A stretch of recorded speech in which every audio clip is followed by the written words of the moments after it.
Hey folks, we're about to start another episode of Ask Us Anything about electrochemistry. But before we begin, because we have some extra time, there are a few things I'd like to go over first. While we're waiting for the live stream to start, type your question into the chat. The sooner we get your question, the sooner we'll be able to answer it when the live stream starts. We usually try to answer questions in the order that we receive them, but it's definitely possible that we get so many questions that when your question comes up, we're out of time. If you are a Tier 1 or a Tier 2 YouTube member, you do get priority in us answering your question. You also have the opportunity to join us on the stream to either share slides or talk to us in person about your specific electrochemistry research questions. If you are a Tier 1 or Tier 2 member on our YouTube channel, you will find in the community post the link and password to join us on our broadcasting platform.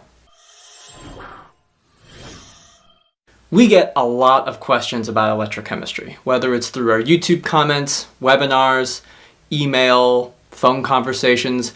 We get lots of questions from people about electrochemistry. And sometimes responding to a YouTube comment or trying to describe a cyclic voltammogram over the phone isn't always the easiest way to teach or describe electrochemistry. That's why we created this live stream. In the Ask Us Anything About Electrochemistry live stream, you can ask us any questions you have about electrochemistry, and we can use better tools and take more time to describe some of these electrochemical processes to help you with your research and understanding of electrochemistry. Now, in our time of doing this live stream, we've observed that if you ask a very, very specific question, we might not be able to answer it. It'll be a little bit too specific for us. On the other side, if you ask a very broad question and you're interested in just a very broad understanding of cyclic voltammetry, we have separate tools, we have other resources to help you. So we do have a YouTube video on cyclic voltammetry, an introduction to the subject.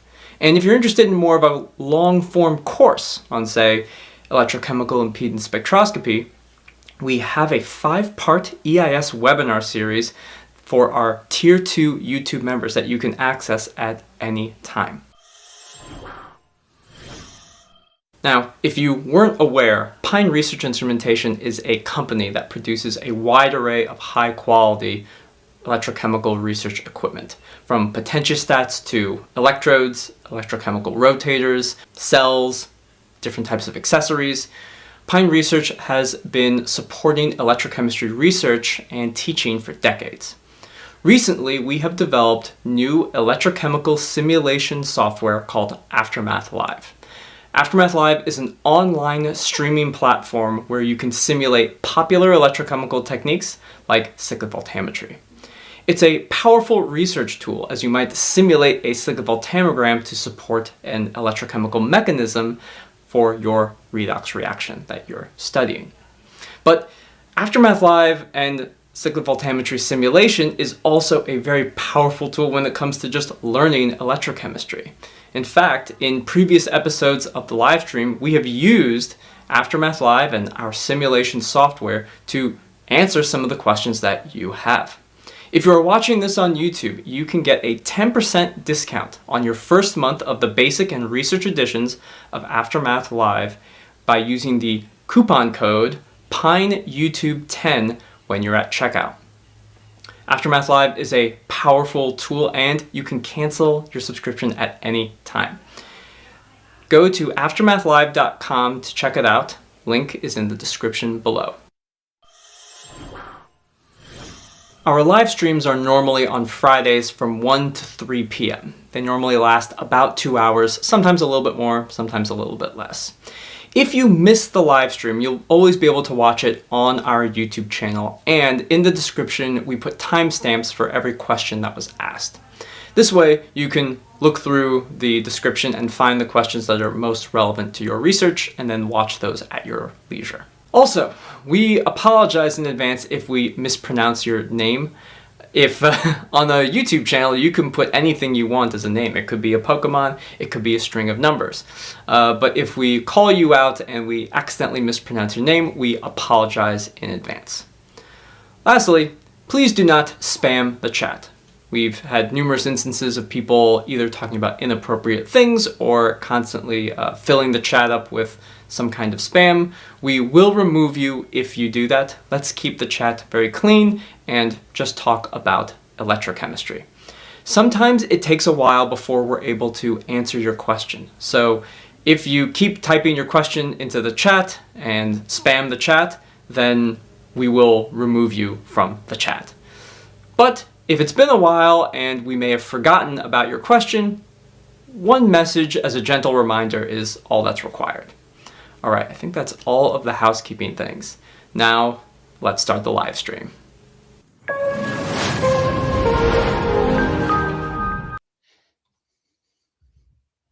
All right, we're back. It's been a while. It has been a while. And in that time, we have reached madness. Madness. So it's March. Mm-hmm. And March is the time for madness. I don't know if you're aware of this because you're not a sports ball fan. Mm-hmm. But the college tournament is happening now, the college basketball tournaments. I'm only marginally interested in this, but it just makes me realize that what we should have done for right now is that we should have made some like bracket. You know, everybody in March just makes brackets. It's like your favorite movies, and there's like a bracket, and you pick winners and losers, and then you get to the final four, and then whatever that whole. It's like there isn't anywhere that doesn't do this gimmick. It's like it's March and something clicks, and every company's marketing department, they're like, let's do a bracket. Let's do a bracket of like we should have done like our favorite products. You know what I mean? Our favorite products. We should have had a bracket of our potentiostats versus our rotators versus our electrodes or something. And we could have had like the final four, the Sweet 16 or something. And it just would have been very cringeworthy, but also very in line with what marketing strategy is for the month of March. So I just want everybody out there to know and be grateful that we did not subject you to that. Yes. We could have done like the March Madness bracket of our favorite YouTube videos, you know? Yeah. Or, like, or something like that. It would have been CV versus EIS at the end. I mean, that's just I guess right.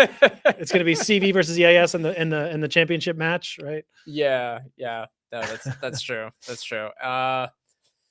No, it was just March was just the month of workshops, or not workshops, but we had the ACS meeting this week. So if you were in Atlanta, we weren't there. That's but a colleague was there, and so hopefully maybe you had a chance to see them.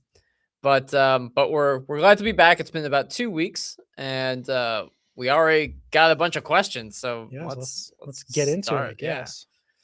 Yeah. So Niraj has asked why we take only anodic current density to calculate the diffusion and surface-controlled charge storage mechanism through Dunn's method from cyclic voltammetry at different scan rates.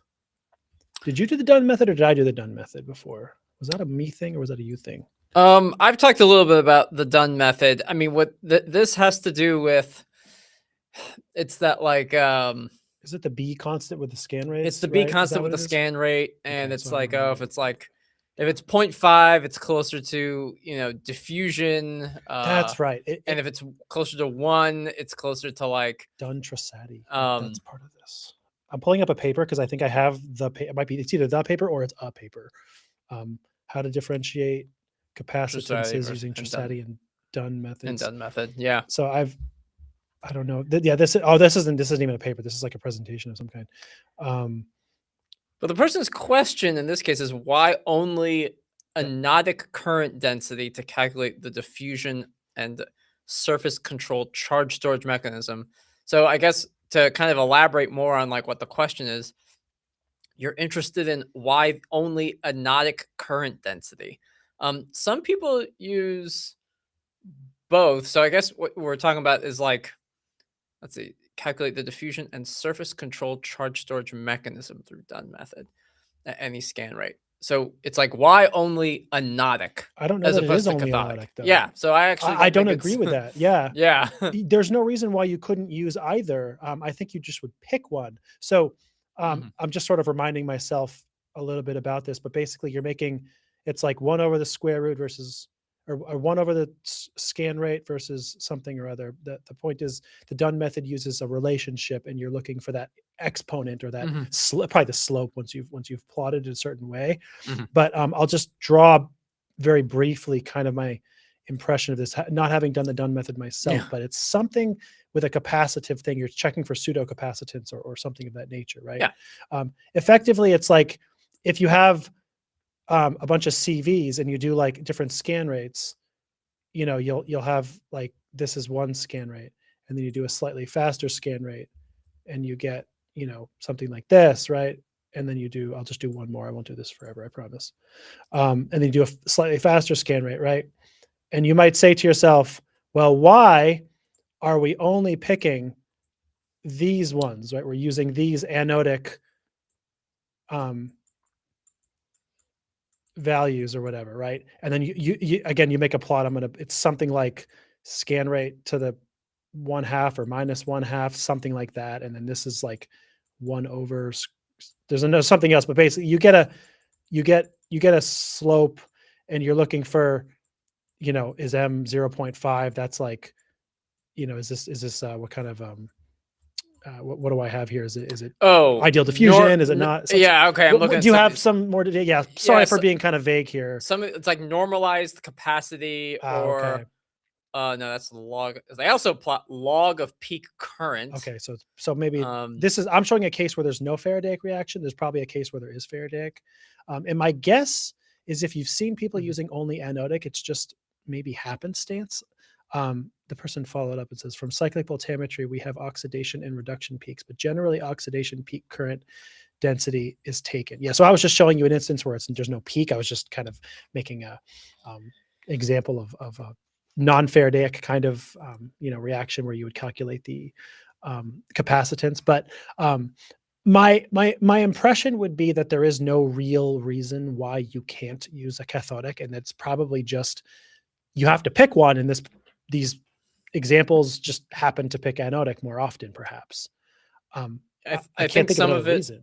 So if you kind of back off from like the charge storage mechanism in something like the Randall-Sevcich equation, you do pick like peak anodic or peak cathodic current when you're calculating like a diffusion coefficient with the Randall-Sevcich equation. So let me see if I can just find it from my useful equations, because I should have it here. So this is the Randall-Sevcich equation, and this is we just call the peak current. But in a CV, whenever you use this equation and voltage, and this is just homogeneous diffusion, nothing crazy like that. If you're doing an oxidation reaction like this, you would not use this peak when calculating it. You would use this peak instead. This peak would give you an inaccurate value. And the only reason you would do this is because here you have some reaction. A plus an electron goes to B. And in this case, you only have A in solution. Like there's no B. When you're at this, this current value here is convoluted with a bunch of other things, because you have, at this point, you have like a mixed system. At the same time, so in this case, you would just use A because you are starting with A, and you're reducing it to, actually, no, this is the wrong. Draw the other way, right? Let me draw it the other way around. So let me just draw it as an oxidation. So if I drew this as an oxidation reaction, it would be A is going to B plus an electron. So in this case, right, I just have A in the solution, and then I move to a potential where oxidation is occurring. However, if I was doing, if I did like the opposite, let's say I had if I was doing a reduction reaction, and I was starting with, let's just do B plus an electron goes to A, and my CV looks like this, and I was doing this, then I would use this value, because I'm starting with, did I draw this incorrect? No, this No, is you're the correct. reduction. You're correct. Yep. Okay.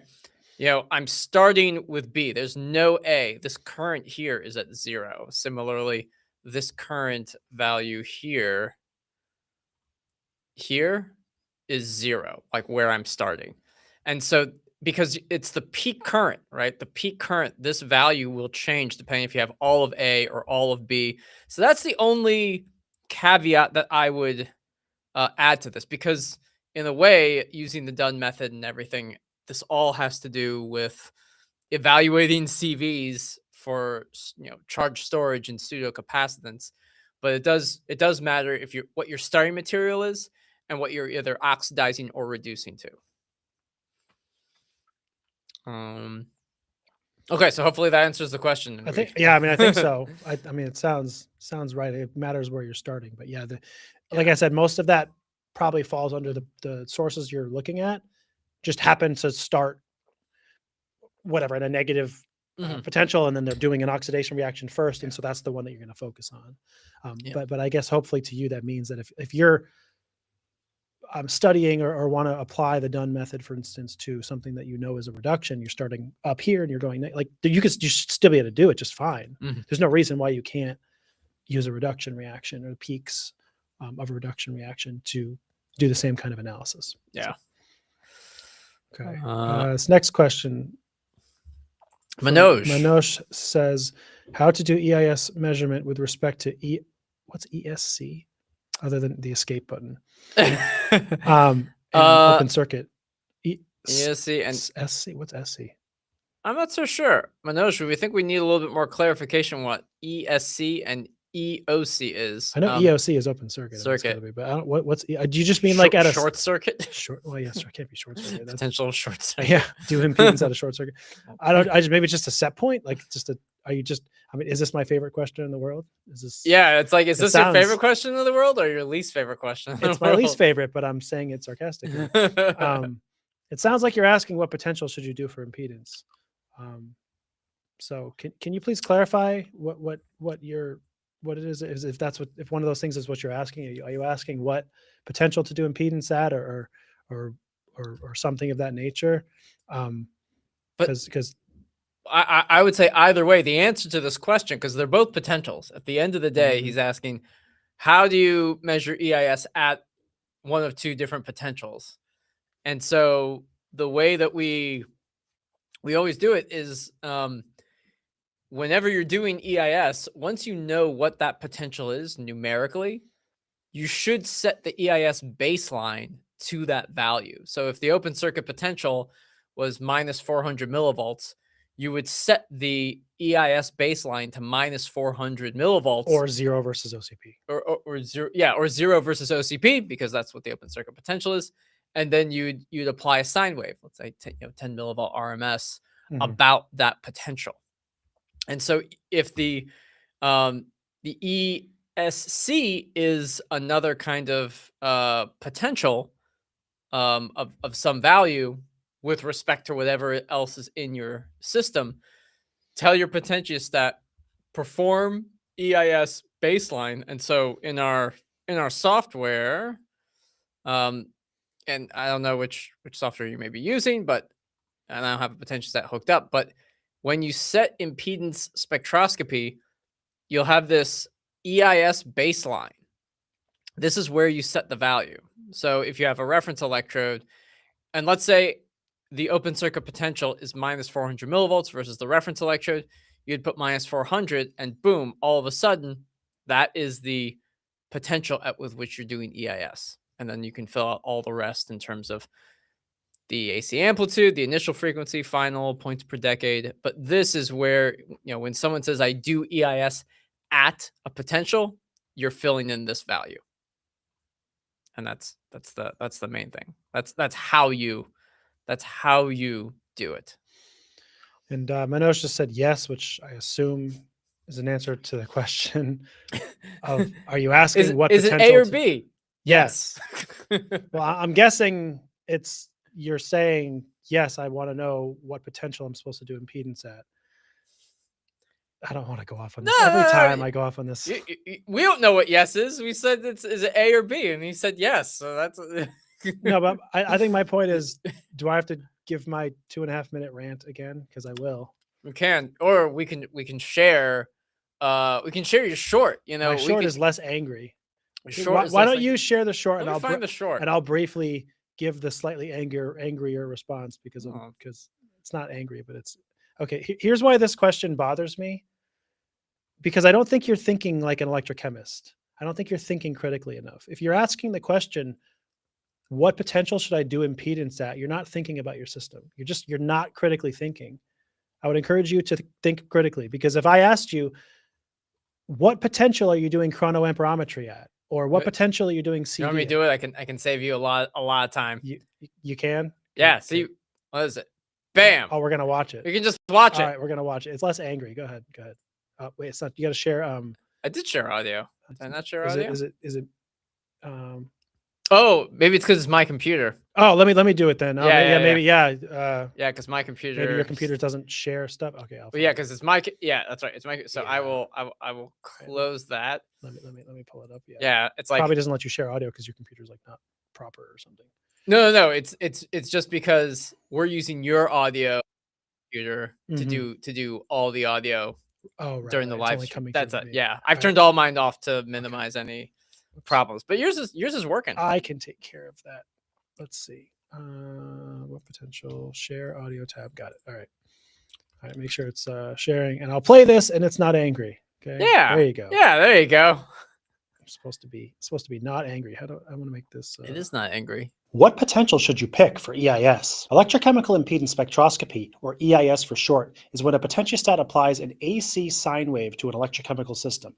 This AC sine wave is centered around either a potential or current baseline. By default, the EIS baseline is usually centered around OCP, which can be useful in some situations, for instance if you're performing a corrosion experiment. But if the redox reaction you're studying occurs at a potential different than OCP, which it usually is, then you'll need to move the EIS baseline closer to the redox potential. In fact, you can get very different looking Nyquist plots depending on the baseline. For example, let's say you run two EIS experiments, one with an overpotential of 100 millivolts and another with an overpotential of only 50 millivolts away from the E0 of your redox reaction. You would likely observe a smaller semicircle for the 100 millivolt case because the charge transfer resistance is lower. However, if you leave the EIS baseline at OCP, you'll often get meaningless results, which is why I'm often asked, There we go. There you go. That was a pretty good short. It's pretty That good. was a pretty good short. it's You not did a a- very good job. It was not angry. Was It's not not angry. angry, which is not what I'm feeling at all moments in time. Yeah, so I hope that clears it up a little bit. I know that I didn't want to mess with it. It was just a minute long or something, but the little Oh, the subtitles are there. Yeah. Anyway, it's hopefully it wasn't obscuring too much of the graphics above my head. Yeah. in the video. Or you can just watch that short. You can watch it yourself, that's on correct. the YouTube channel. Yeah, but again, the main point is you're trying to study something. There's an E0, so pick a potential around the E0, greater than it, less than it, whatever. If your open circuit potential is nowhere near your E0 and you're trying to study the reaction that is taking place at E0, well, then why would you pick OCP? What does that mean? It doesn't mean anything. You have to answer yourself questions. What are you trying to study and why? And then you'll be able to pick which applied potential you need. So there you go. That was less time consuming and angry. Thank you. Yes. Okay. So the next question is a corrosion question. Why does corrosion of iron occur faster in saline water than in pure water? Because there's an electrolyte. And there you have it, folks. That's why iron corrodes faster. Yeah, I've always observed. So an interesting thing, my observation is the iron oxidation reaction to form rust is it's you need iron, you need electrons, and then you need oxygen. That's all that's used, and the saline allows for the electron transfer process to occur. You still need water. You need oxygen. I've actually found that you can actually get things to rust a lot faster. It's like if you were to put a piece of iron into water and just let it sit there, as opposed to dunking it in water and then leaving it out, the thing that was left out will rust a lot faster than the iron that's left in the water. Not to say it doesn't rust, but it's just, it takes a while for oxygen to get through. But here it's just like, you have lots of oxygen. So So yeah, you have, it's easier for ion and electron transport to occur in a saline solution. Um, so that's that's kind of my 2 cents. I haven't actually studied like rust because I'm so used to just like 2 electron transfer processes. But if you just have a piece of iron, Yeah. it will eventually rust. I mean, I think it's like, if you think about it from an electrochemistry perspective, the rust is an oxidation process. The electrochemistry part of that being that there's movement of charge, in some manner of speaking, whether it's just the rusting of the iron itself or any other auxiliary processes. But the point is, you have charge that's moving, and if you have pure water, there's no charge in it.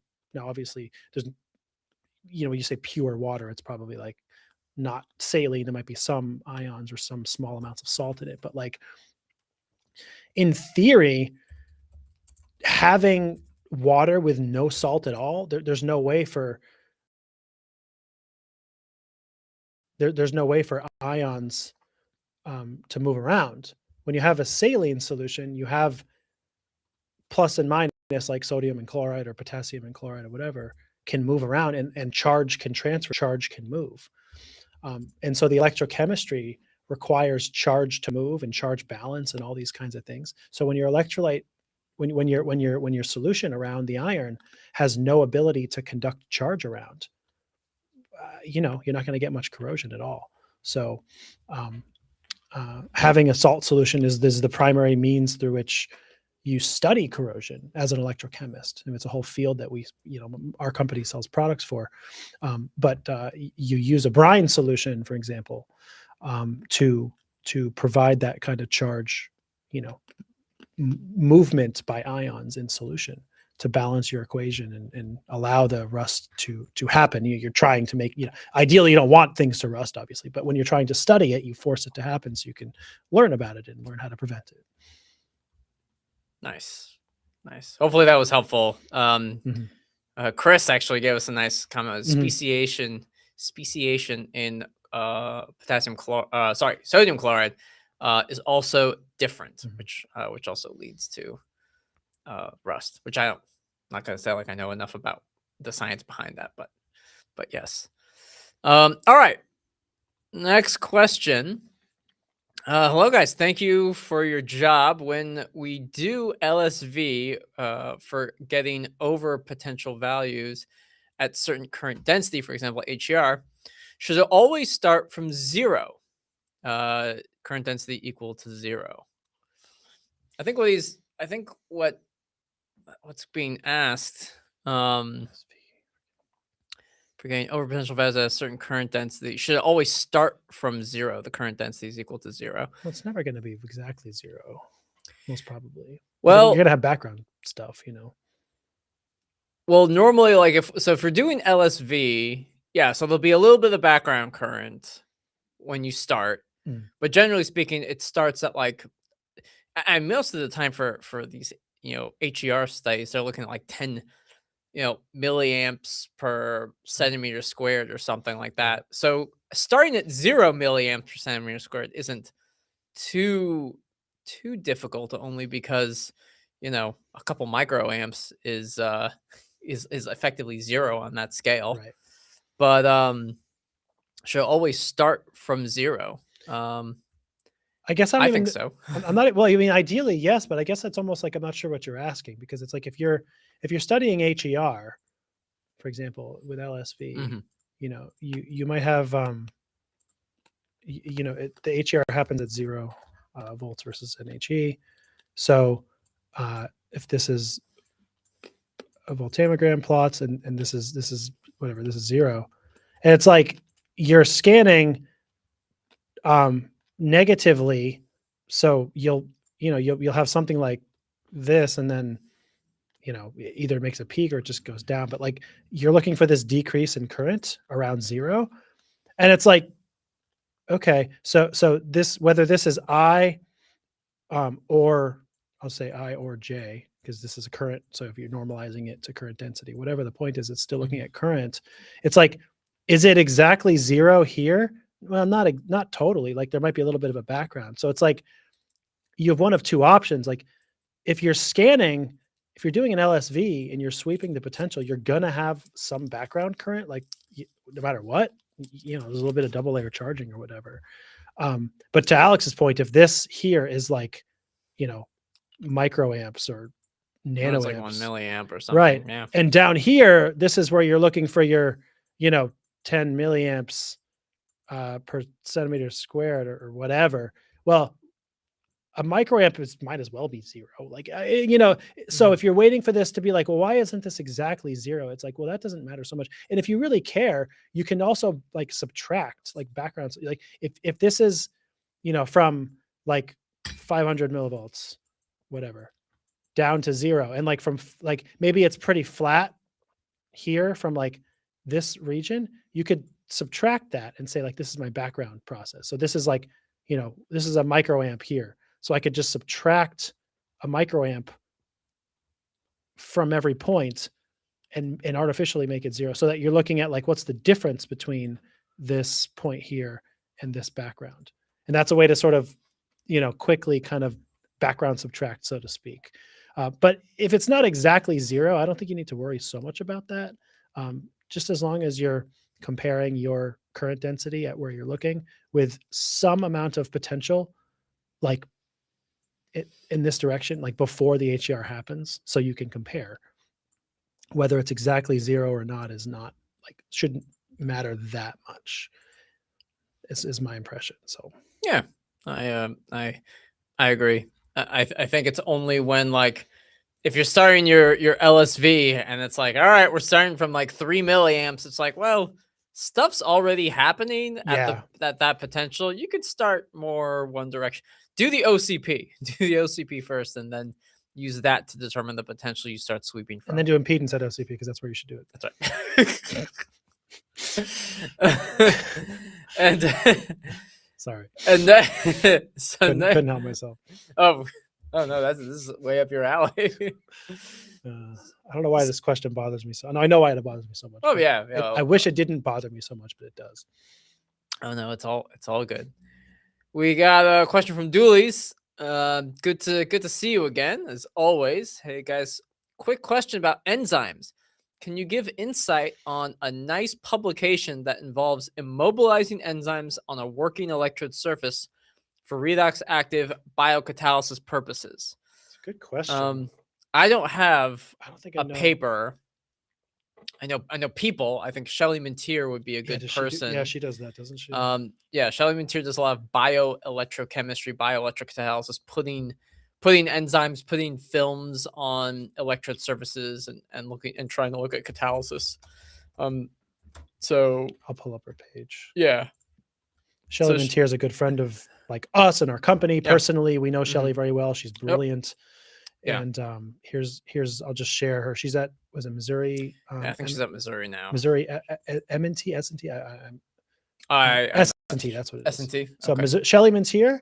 So just as a shout out to her, and also Shelley. Check her publications. Like Alex said, that she does some of this kind of stuff. I don't know if it's precisely what you've asked, like it's enzyme immobilization on this or that. I don't precisely know, to be honest, but you can see here, catalyst even for this, nitrogen to ammonia. There might be some of this microbial fuel cells. So she definitely has some expertise in this. And Shelley is like, I mean, look at her publications and citations. Like, she's prolific. She's amazing. So, shout out to Shelley and everything. Enzyme-based biofuel cells there. That appears to be exactly what to.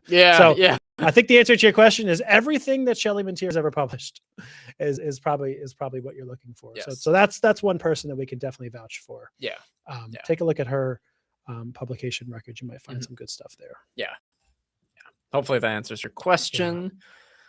Okay, let's see. Going here, let's see. Can we have any simulation software for supercapacitors to determine their energy density for different carbon materials without making a slurry every time for every type of carbon material? I don't know. If it's a simulation software to determine energy density, well, hold on. Like, if it's energy density, are we just talking about that kind of like carbon has 6, C6, and Yeah, it's that's what I was thinking, right? So, well, you're talking about supercapacitors. It's not batteries. It's not exactly the Yeah. same. So okay, so a couple of things. First of all, having the ability to simulate this beforehand can be really useful and powerful. So I don't want to you know degrade the question, because it is a good idea, right? But to a certain extent, you're always going to have to make slurries and make the experimental for different materials, because you're going to have to prove or disprove experimentally, almost for sure. So I don't want to discount the experimental side of it. That's always going to be something that you're going to need to do. Okay. Now that being said, you could talk about like COMSOL simulations and things of that nature, like really complex modeling, because I think the tricky part here is if you're talking about it for supercapacitors, my impression is that you're talking more about the specific surface area of the material. With a battery, it's more about specific capacity. Its density is more about like I've shown this before, but I could show if someone else has interest. But carbon, for example, as a graphite, as an anode for a lithium ion battery, has a specific capacity of 372 milliamp hours per gram. I can show you how to calculate that, but the point is that is based on mass and the stoichiometry of the reaction. With supercapacitors, my understanding is more that it's a surface area thing, because it's a capacitance, right? And so you're looking at something like what is instead the specific surface area. That is not exactly something you can estimate that like geometric. I almost said geographically, like geographically, like in Pennsylvania versus in China. No, geometrically, if you assume like I have nano rods or pores of this size, you could make an assumption that it has this much surface area. But usually it's something that we measure as well, not with a slurry, but with something called BET, Brunauer Emmett Teller. It's a method to calculate the specific surface area. And so when you find out, for example, it has like 10 meters squared per gram is the specific surface area, that is often going to be something that if you assume all of that surface area is exposed, you can make an assumption about what its capacitance might be by knowing what its the amount of exposed surface area is. So that might be something that you would be able to do. It still requires experimentation, because you have to know the specific surface area, unfortunately. So I don't know if that's exactly helping as far as what you're asking.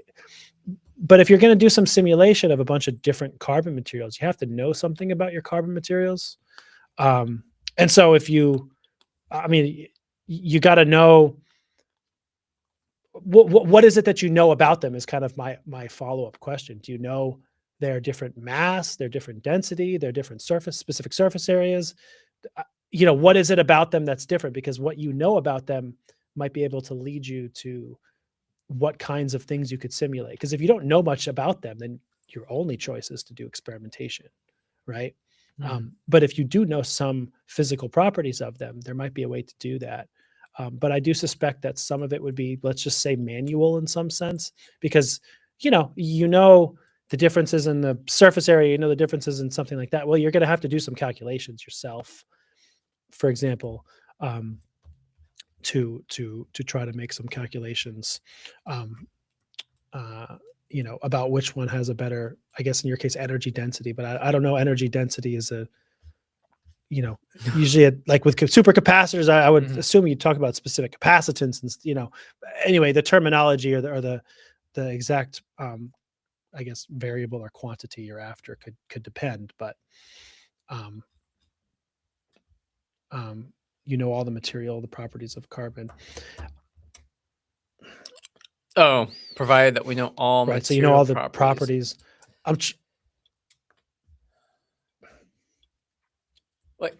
So in terms of a simulation, so if maybe I'm going to try to ask questions to see if I also understand the nature of this, but like there's dozens and dozens of different hundreds of different types of carbon formulations and things like that.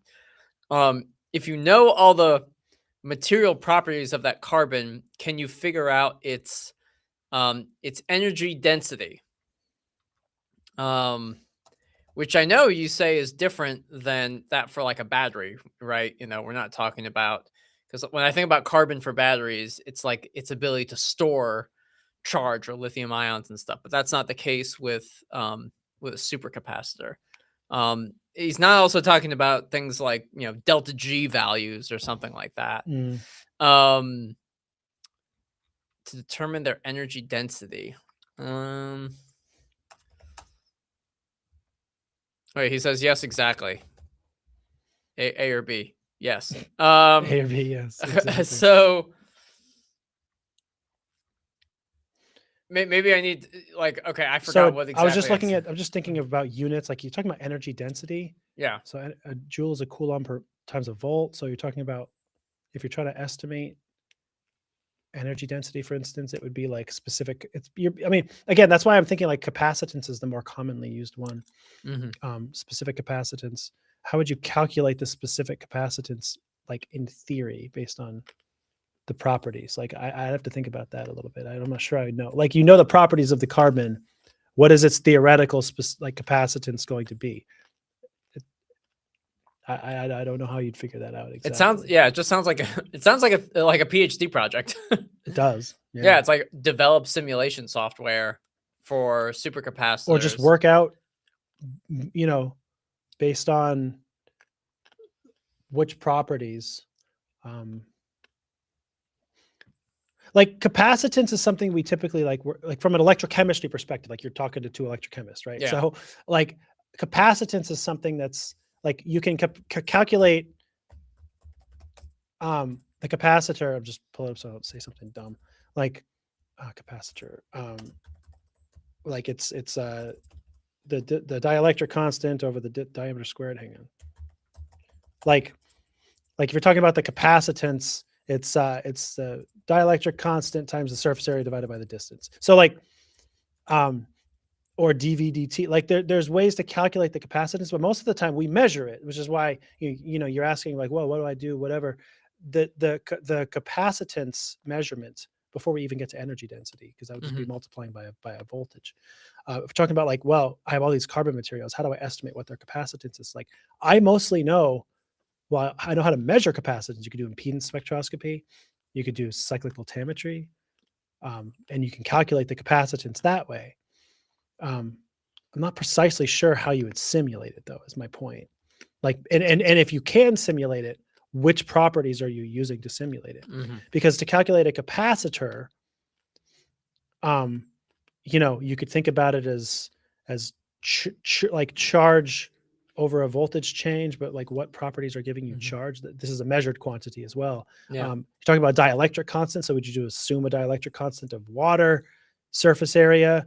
Like one, okay, so here's one just thought experiment, and then I'll kind of leave it there because I'm not sure how much more I can maybe help. But like, let's just say, the different specific surface areas. So the capacitance is basically dielectric constant, surface area. Like this is like a definitional of capacitance, right? Okay. So if the dielectric constant is just the same for everything, and the distance is let's just say it's the double layer thickness. Yeah. It's nanometers or whatever it is. It's, so these, it's like a, what is it? Oh, it's like maybe hundreds of picometers. Okay, small. it's really small. Yeah. Not nanometers.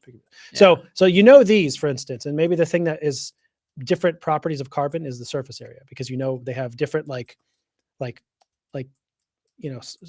meters squared per gram or something like. So they have a different amount of surface area. So you could estimate different capacitances for each carbon material by just assuming different surface areas or something like that. Something like that's one possibility. And then like energy, like joules, like just dimensionally, a joule is a coulomb times a volt. So I don't know if you're looking for energy density. I'm not sure what the right equation is here precisely, but in theory, probably like would it be something like delta, like the energy is like the capacitance times delta V or something like that. I don't know. Or is it like D, like something like this. I don't know. Coulombs. Yeah, that's coulombs.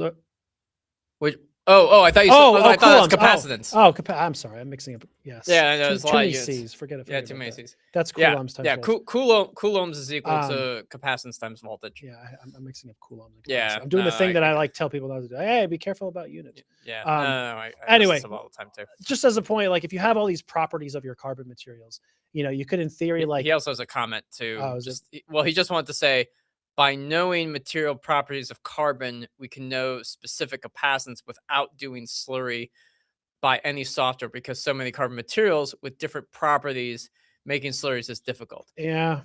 Yeah, and making slurries is Again, also difficult. that's my proposition, is that in theory, the specific surface area of each of the carbon materials might give you some clue as to, and in general, it's sort of like a very quick thing, which is to say the higher the specific surface area, in theory, the higher specific capacitance, because it's directly related.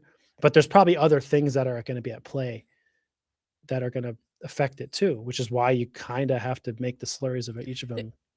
Aren't slurries slurries are solutions, right? So that you're always gonna have like a concentration, right? Well, I think what I think what he means more is just like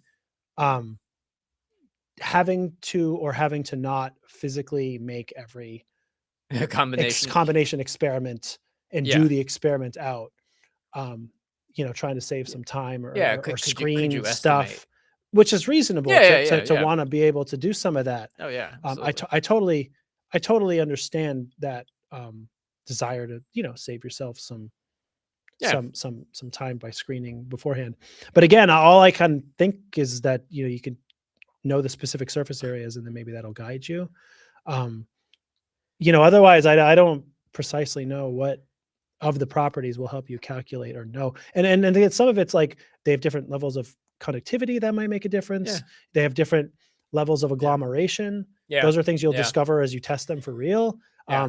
When you make a slurry, you make it and you put it onto a substrate and you put it into your cell to test. All that surface area might not be available for one reason or another. They might not coat well, it might not adhere well. Like there's so many of those properties that this would become, if you were to simulate it, it would become like a multi-dimensional simulation project of which I can't quite help you. And it's either a full PhD project or it's like not really all that possible. And ultimately experimentation is probably the best way to accomplish this, unfortunately. So I know you're asking like, how can I not have to do all that? And the answer is, well, you do.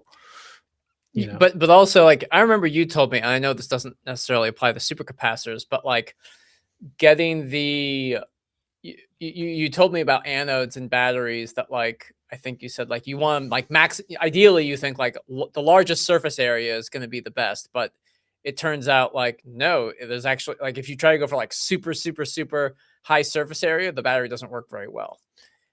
With batteries, that's the case. With supercapacitors, I believe it doesn't hold.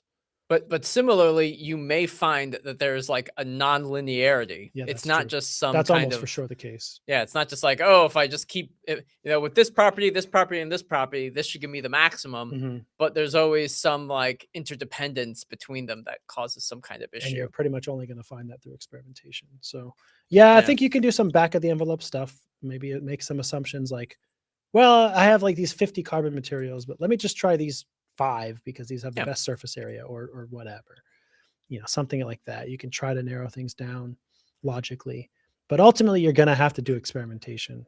You're not going to be able to get around it, and use literature to guide you too. I mean, if you have like a bunch of these carbon materials, but you have no literature references of anybody using, maybe you could be the first and that could be useful, or that's right. maybe the fact that no one's used it means that it's not likely there's a lot of knowledge, so you could skip it and use one that there's a little more knowledge and paper and publications you could compare your results with. Those are some other kinds of thoughts you can have as a researcher, I suppose. Yeah, definitely. So good question. I'm sorry if some of the answer is like, well, you still have to do you're still stuck having to do experiments no matter what. I think that's probably always the case. So the next question, developing an lot car battery I think it's IoT. IoT. What is that? IoT based? IoT car battery preventative failure and monitoring device for a university capstone project. EIS is a method that we are considering. Do you think this is a good idea? I figure this is like right up your. Almost for sure. I'm just trying to figure out what IoT stands for. I've never seen that. Yeah. That. Maybe you could tell us what is IoT? I'm seeing IoT some battery preventive. I don't know what that IoT. IoT stands for batteries. Internet of Things. Oh. An Internet of Things car battery preventive. Well, Internet of Things is just like smart objects. Well, yeah, right? That's just what that. yeah. So, That's okay. what that I've is. just never seen the Internet of Things like that concept used in terms of batteries. I'm just kind of confusing me. But anyway, car battery preventative failure and monitoring device.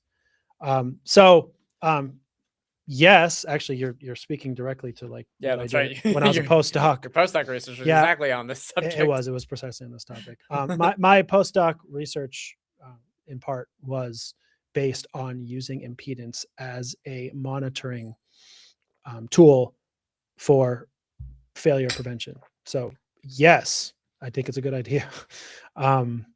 Impedance is a really powerful and really useful technique for this specifically because it's non-invasive and it's quick.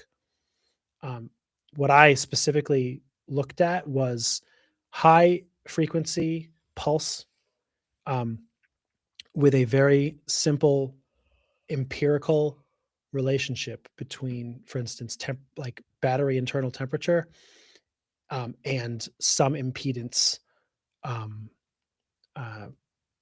variable, basically. So, for instance, the battery's at 40 degrees C. It's relatively happy. It's a not too hot of a temperature that it can't be, can operate. And you do, 100 kilohertz pulse, and you take the imaginary impedance. These are that or its phase angle or whatever. You pick something, right? And it's some value, and then you heat your battery up to 70 degrees C, and you wait. You do impedance at 100 kilohertz, and you see what the phase angle is now, or whatever. You can get a correlation between whatever those parameters are and whatever the temperature is. And you can know something like if it's above 100 C or 120 C, you're getting close to a failure condition. So what are you laughing at? Because this is like exactly, it's like, this is such an engineering project. Oh, for sure. There's no science. It's not just science. Like my whole thing is like, all right, so when the temperature reached like 100 degrees, like the phase angle changed. Why? Who And it's cares? like, who cares? Yeah. It just lets me know it's 100 degrees. If the phase angle gets, or the imaginary impedance or the magnitude impedance gets to some value, we're in danger. That's it. Yeah. It's like, but why? Yeah. And it's like, I don't know. Doesn't matter. Doesn't matter. As long as it's repeatable and reproducible. It doesn't matter why. It doesn't matter why. That's the glory of engineers and empirical data. Uh, So effectively, that's a overview of what I kind of used to do here or whatever. And so you have a impedance, measurement device of some sort, and you can accomplish something of this.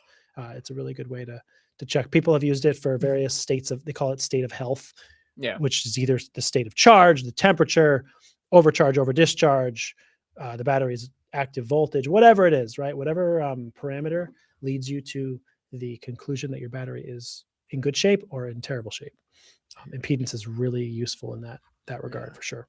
Yeah, so just a comment, really a follow-up. Thanks. Do you have any papers Sure, you recommend? I'll pull up some of the ones that I wrote when I was a postdoc. Yeah, where else can we contact you for future reference? Well, I will type into the chat if you want to reach us. I would say go to pinewire at pineresearch.com. That is the email address to send, and just address it to Neil, or that you saw us through the live stream and this was your question and I wanted to follow up with you on this subject.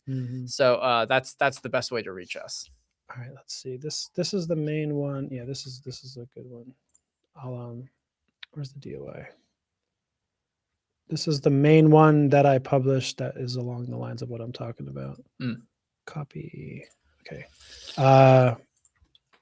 DOI. So that one right there is this paper.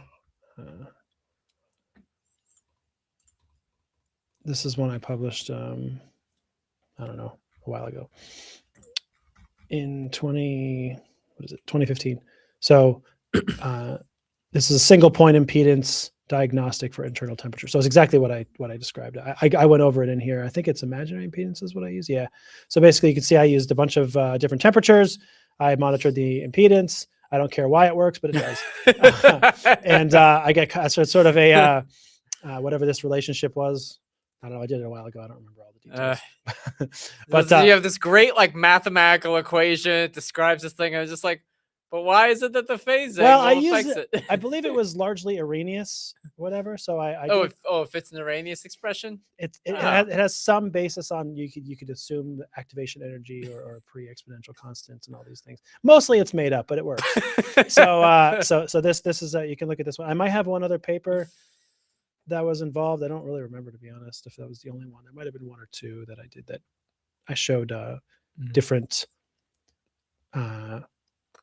impedance diagnose. I have a if you find that paper and you search for other papers under my name, I have a lot of battery publications. There's a lot of there's some impedance data in some of them. So anyway, I don't really like, if you want to read through all of my papers, you're more than welcome. You be the first. Yeah. So, but that's right in my wheelhouse, I guess. So. Yeah. No, it's like exactly up your wheelhouse. Yeah. So next question: how to quantify exact kinetic current through Butler-Volmer Equation? I don't know the Erday-Cruz. Is that so? I did like a quick Google search, and I think it's just an alternative name for the Butler-Volmer equation. Also known as the Erday-Cruz-Volmer. Oh, interesting. Volmer. Yeah, so I haven't heard those names. Yeah, I haven't heard the names, but basically, I think there's a let's at least just showcase the Butler-Volmer equation. Erday-Cruz was a Hungarian chemist. Okay, so I guess that person also was involved. Anyway, go ahead. So this is the Butler-Volmer equation, and the key thing here is that this is the current. Like the current is like what this whole thing is equal to. And it's got Faraday's constant, the area, the heterogeneous rate constant, concentration of species, alpha, overpotential, things like that. So so this is an equation that relates the current to the concentration of species, a bunch of constants, and the potential. Now, your question is about what is the kinetic current.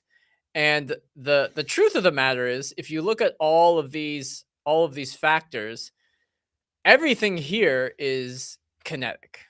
So everything here, everything in this current has to do with this equation, right? It has to do with this expression, this kind of oxidation reduction reaction, and the kinetics associated with it. But this is what we call the net current. So it's a combination of current associated with the forward reaction and the reverse reaction. That's what we call the net current. So oxidation and reduction, the difference between those will give you what the net current is. And it's only when the overpotential is sufficiently large in one direction, so maybe this side is really, really big and this side's very, very small, that the Butler-Volmer equation reduces to, say, just one side, and we're only talking about, say, the reduction or just the oxidation. So all of this is to say that it's not so much that the Butler, like how do you get the kinetic current from the Butler-Volmer equation, because the kinetic current is the current in the Butler-Volmer equation. It's how do you get the kinetic current from your experiment that you can use to plug into the Butler-Volmer equation so you can solve for things like, the heterogeneous rate constant or figure out a concentration or overpotential. And that's what Tafel plots are typically used for or made for. So that's kind of to go back to your question, it's not that you get the current through the Butler-Volmer equation. It's more like you want to get the kinetic current in your electrochemical experiment, because the current that you measure in an electrochemistry experiment might, contain a variety of different contributions that are, quote, non-Faradaic, non-kinetic, and you need to remove those if you want to plug it into the Butler-Volmer equation to get useful kinetic information. So, so I think that's kind of my comment regarding your question about how to quantify the kinetic current. And the way to get the kinetic current depends on the technique that you're using. And most of the time, we're going to recommend the rotating disc electrode. Their a Kutecky-Levitch analysis allows you to determine what the kinetic current is. It's the current when there's no mass transport limitation. That's something that's very hard, if not impossible, to get in like a traditional LSV or cyclic voltammetry experiment. Cyclic voltammetry experiments are also convoluted with transients and double layer charging current, but rotating disc electrodes are steady state values. It's a steady state current, and it's also there's no capacitive current, because if it's steady state, there's no current associated with the charging and discharging of the electrode. So I hope that kind of helps, or at least provides you with a little bit of useful information with regarding the kinetic current in the Butler-Volmer equation. And let me know if you have any questions, or because I think there is a little bit of like thinking about the problem a little bit differently. You want to get the kinetic current from the experiment to put into the Butler-Volmer equation, not the other way around. Yeah. And to the point about rotating disc electrodes and that kind of analysis, I'll just sort of show this slide. This is from one of my webinars. But this is why the rotating electrode is a really powerful way to do that. So without going into too much of the slide, too much, I guess I'd say here, this right side of my slide here, this is the rotating disc electrode. The reason why it's really powerful is because I have an electrode here, right at the bottom of this here. And as you can see, I'm spinning it, right? So we're rotating it. What that's causing is the solution to flow towards the surface like this, in a vortex pattern, okay? And what that does is it causes this delta, this diffusion layer thickness to be fixed, okay? So, the reason why that's really useful is because if I have a system where I'm not rotating my electrode, or just any electrode at all, but it's just stationary, over time, I have basically this natural diffusion that's going to take place, right? And because of that, my diffusion layer thickness will grow and be essentially infinite. What that means is that mass transport and diffusional effects are more convoluting because my diffusion layer thickness is bigger. And so what it means is it's harder to isolate the kinetic current. So to Alex's point, we're trying to calculate it, right? Not through the Butler-Volmer equation, but understanding these processes, right? When I rotate my electrode, what I'm doing is I'm controlling the size of my diffusion layer thickness so that I still have diffusion, but it allows me to selectively, effectively deconvolute it, let's say, so that I can measure just the kinetic current directly. And so we do that through what's called the Kutecky-Levitch analysis. And so we actually just use a very simple equation right here where I have the inverse sum of the current is equal to the inverse sums of the kinetic portion, the response basically, and the mass transfer limited portion. And so I can like separate those two. And so the current that I measure with my potentiostat is just all of the current, but I can deconvolute it by rotating my electrode and knowing something about the mass transfer limitations, which is determined by the Levitch equation, which is all of this part here. So basically I can know what the mass transport part is, and the rest of the current is effectively the kinetic contribution. And so that allows me to get the, let's just say, pure kinetic response, which allows me to then move on to things like TAFL analysis, which requires me to know the kinetic current, and then I can get the TAFL slope. I can learn about the kinetics, more purely of my system. Yeah. Yep. Yeah, absolutely. So yeah, let us know if you have any questions about that. That may be more than what you were asking for. Could be. But yeah, that's good. So Neeraj just had a follow-up, I guess, on the GR current density thing. Oh yeah. But says, is there any specific current density where we should measure the overpotential for reactions like OER and HER? Measured generally at 10 milliamp per centimeter squared, but literature also reports 20, 50, 100.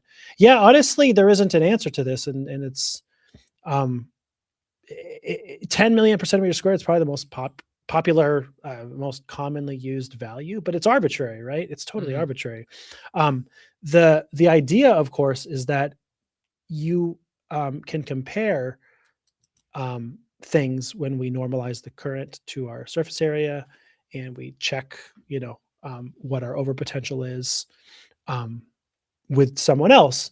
So there isn't a right answer per se, but you might end up in a situation where like you're testing some material, and let's say it's it could be either direction. It could be really good or really bad, for OER, HER, right? But there could be reasons why you're studying it. There's academic, interest in studying materials that are really bad for some reason. That's fine. So you could pick a different current density. Let's say I'm just making up these numbers because I don't exactly know what they are. But let's just say like you're reading a paper and they show like 100 millivolts of overpotential at 10 milliamp per centimeter squared, right? And then another person shows 150 milliamps of overpotential, which is worse. It's like, I have to go to a higher potential to get the same current. So I have to put more energy into it. Like that's bad. I'm trying to get the lowest overpotential that I can. You're right. So I can get a lot of current, whatever. And let's say you're testing your material and it's just terrible. Like you have to go to 900 millivolts of overpotential before you get 10 milliamps per centimeter squared. It's like, that's really bad. Why don't I choose, 5 milliamp per centimeter squared or 2, right? You might pick a different benchmark. You're perfectly allowed to do that. You might get people who say, well, you should use 10 because then, but as long as you have a normalized benchmark, I mean, in theory, you can use anything you want. You're showing the performance of your material, and it's normalized so that someone else could track it. And the people who are showing 20, 50, or 100, they probably just have the most amazing catalysts in the world. It's like, well, at 100 millivolts of overpotential, I get 50 milliamps, per centimeter squared. Well, my material is incredible. It's like, well, good for you, So it's like, just there isn't a right answer. I guess my point is to say, figure out what you might be after, for instance,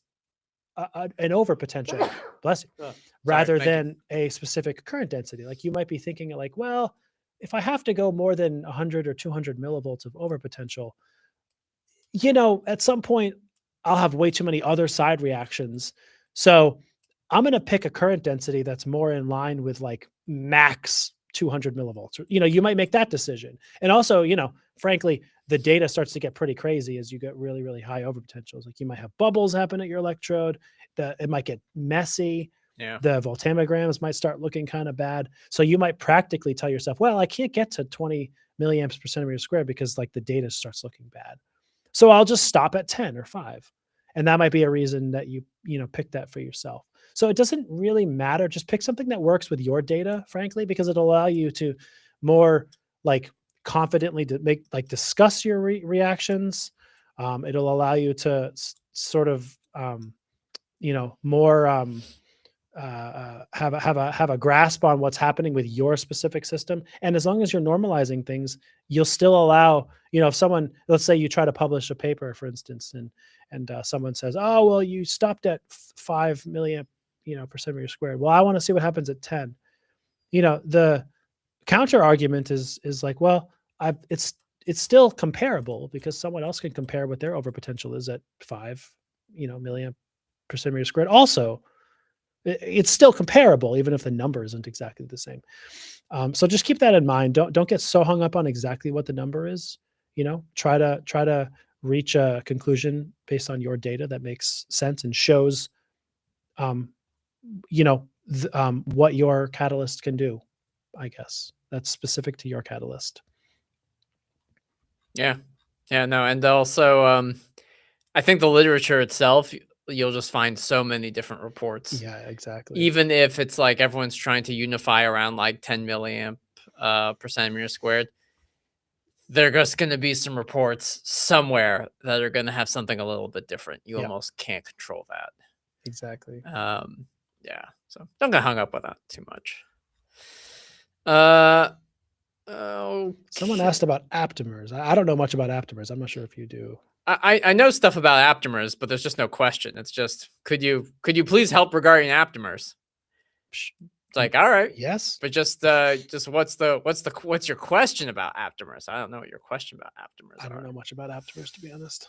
Aptamers, they're very cool. The idea is it's used for making electrochemical sensors, but the idea is an aptamer is like a DNA chain that is configured in a certain shape with a redox probe at the end of that chain, such that so it's this thing that has a specific chain, it has a specific shape, and if you have a target molecule like an amino acid or an enzyme or something, whatever the biomarker is, um, it can actually close on top of that biomarker, and the redox active molecule then is close to the surface. So before it's kind of dangling out there in its weird shape, but once it traps the molecule, now the redox active center is at the surface, and you can get like an electron transfer.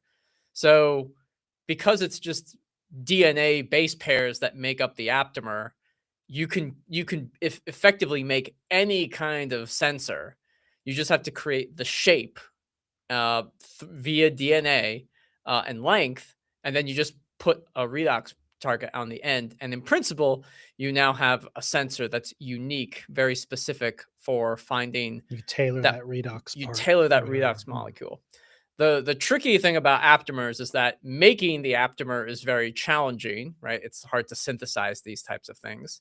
And then making them stable for a practical biosensor is very hard, because you have a lot of other, sometimes people, it's like a self-assembled monolayer. So you oftentimes will mix it with like other aptamers that don't have, or other hydrocarbon chains that don't have the aptamer on it. Maybe they have OH groups because stuff in the atmosphere can interact with it. So they only last a relatively short period of time. That's So where how effective can they be as sensors if they don't last very long? Well, that's the thing. They so I think what I've also come to learn is that, let's say you want to, like, if you're trying to figure out if there's, I'm going to make up something, let's say, uh, dopamine. Let's just use dopamine. Like that's a biosensor. You're trying to figure out, oh, is there dopamine or cocaine or whatever this thing? Well, normally you'd have to you'd have to maybe get like blood work or a sweat sample, or you need something, and then you got to ship it off to a lab. They have to do the analysis with like NMR and mass spec and all this kind of stuff, and then tell you what it is. But if you made, and that's very expensive. But if you just had a biosensor that was good for like a month or something like that, and it was stable, and all you need to do is just figure out, do I have cocaine or not? And you just stick it in the sample, and it comes out positive, then it's like, okay, nice. I don't have to Is spend. it quantifiable or is it just qualitative? It can do both because it's electrochemistry. It can be the amount of current, quantitative. Yeah, the amount of current. Now, of course, like how specific is that going to be?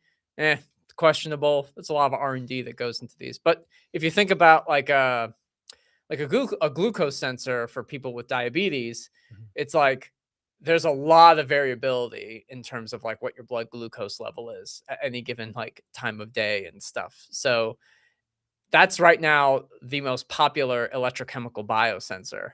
But we know that electrochemistry can be used for sensing lots of other things, but it's just not done as much or as often.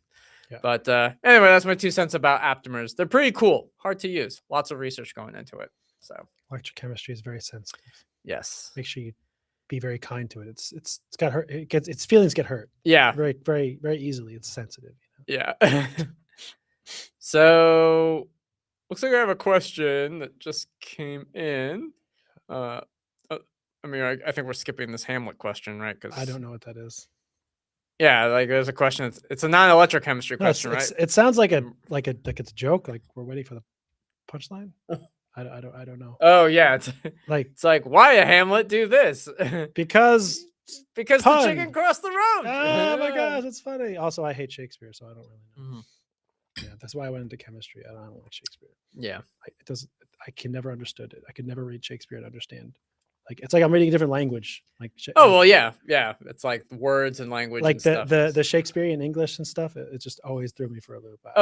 I could never Yeah, read yeah, a me Shakespeare not like play and understand what was happening. I could never do it. And it's always funny, like if you talk to like an English teacher, like yeah. whether art thou, twine of fairy goodness, and I'm like, what does this mean? It's like, oh, he wanted a coffee. Yeah. I'm like, wait, how do you know this? It's like, yeah, twine is about, and they go, there's a huge explanation about like what it means. You know and why? I'm like, you know why I don't like never liked reading Shakespeare as well, because like it was always like iambic pentameter, right? It's like that. It's that rhythmic, like da da da da da da da da da. It's like 10 syllables. It was like that's how it worked. It was like to be or not to be. That is the question. Whether it is better, whatever. Like that's Hamlet, I think. Anyway, the point is, I never knew if I'm supposed to read it and be like